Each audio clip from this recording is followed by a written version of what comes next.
बढ़ेंगे आगे। कांकेर में सरकार की पुनर्वास नीति से प्रभावित होकर एक नक्सली ने सरेंडर कर दिया। जानकारी में सामने आया कि सरेंडर किए नक्सली पर 5 लाख का इनाम घोषित किया गया था। वहीं सरेंडर करने के बाद नक्सली को सरकार की तरफ से 10,000 की प्रोत्साहन राशि भी दी गई।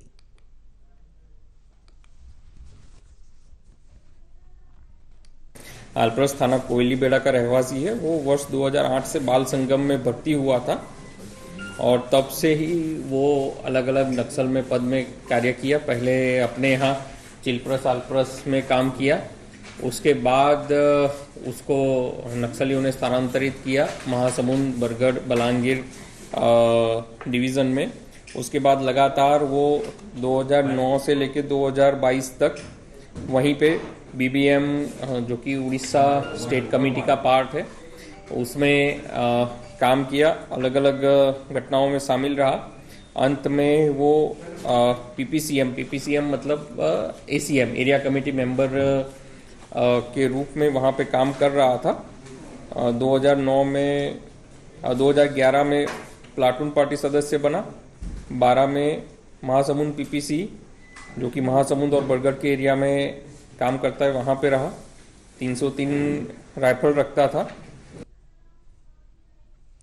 और इसी खबर पर ज्यादा जानकारी के लिए छत्तीसगढ़ से टोटल न्यूज के संवाददाता विजय पचौरी हमारे साथ फोन लाइन पर जुड़ गए हैं। सीधे उनका रुख करेंगे। विजय, कांकेर में सरकार की पुनर्वास नीति कारगर होती नजर आ रही है। प्रभावित होकर एक नक्सली ने सरेंडर किया है।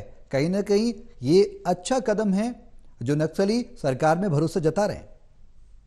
जी बिल्कुल, मैं बता दूं कि छत्तीसगढ़ जगदलपुर जो है 7 जिलों का संभाग है और 7 जिले नक्सल प्रभावित इलाके हैं और यहाँ के जो स्थानीय नक्सली है वो अब बड़े नक्सलियों की खोखली विचारधारा को समझ चुके हैं। छत्तीसगढ़ की सरकार जो पुनर्वास नीति चला रही है उनका लाभ भी ले रहे हैं। आज भी कई सालों से सक्रिय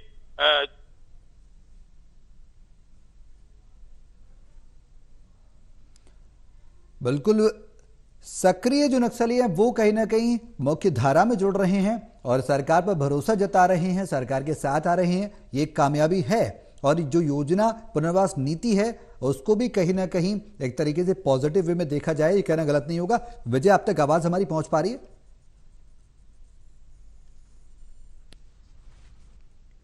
तो नक्सली पर 5 लाख का इनाम घोषित था और 5 लाख के इनामी नक्सली ने सरेंडर किया है। तो कहीं ना कहीं ये कदम सरकार की पुनर्वास नीति को लेकर एक कारगर कदम साबित हो रहा है।